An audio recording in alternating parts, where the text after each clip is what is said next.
When I was in my 20s, I was diagnosed with a chronic inflammatory disease, ankylosing spondylitis, that makes the body really stiff and tight, especially in the mornings. I was in fitness at the time, but no workouts, no fitness routines that I had seen were making sense for me.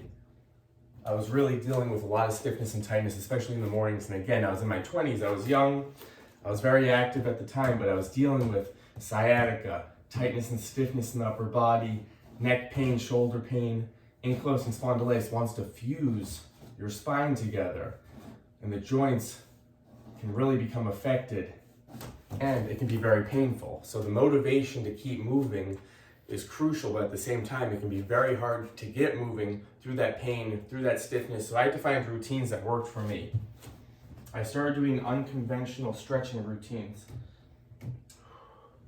because I started to piece together routines that worked for me, where I could break up the stiffness and tightness. But in the mornings, I was dealing with a lot of fatigue, the sciatica, so I needed a support system. So I started using the wall as support. I could be upright because again, I had to work that upright posture, and I had to get going somehow. So I would start with a smaller range of motion, stretching out all these tight postural muscles in the front of the body, keeping my abs squeezed, shoulders back. Starting with a smaller range of motion, even before you feel a stretch, to get the movement going. The movement, the blood flow, the circulation can be crucial for ankylosing spondylitis. So I would start with a really small range of motion. I would check on the posture, low back drilled in, abs squeezed, glute squeezed, shoulder blades squeezed together. The posture can really be affected with AS from the inflammation, from the stiffness, from the fusion in the spine. So I would always check the posture daily. I would try to ease in, resetting if it was really tight. And then I would work one of my most powerful stretches, arms as close to the wall as comfortable. But for many with AS, they can't get their arms back into the wall. A lot of the tutorials online with this shoulder exercise using the wall slides will say you have to get your arms into the wall. Well, that doesn't make sense for a lot of folks with ankylosing spondylitis. It's just too tight. For some people, they can get their arms back.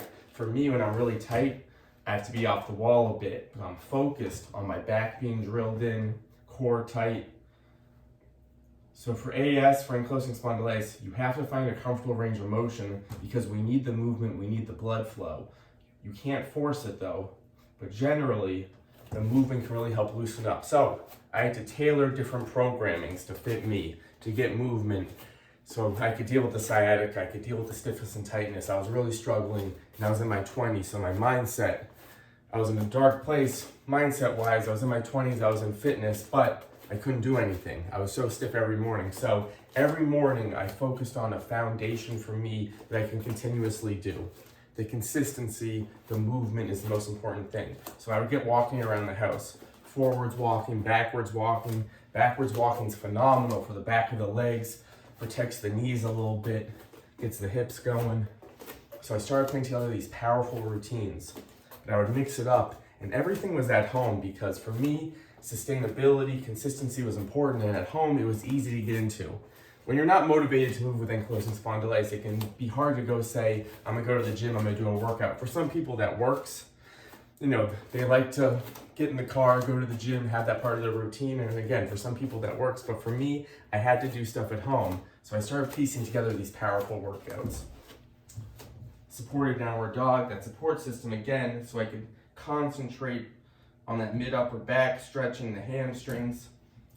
Downward dog on the floor is a great exercise, but for many, it's too much on the body. This is a great place to start. Again, comfortable range. I'm just working the stretch a couple seconds, and I'm resetting, relaxing the body. I found that movement, mobility, posture was the best place to start for ankylosing spondylitis, and then I could gradually do some strength training with it. This was my foundation. Wall slides, again, starting off the wall. Thinking about pressure, driving your arms back as your back is tight, core squeezed.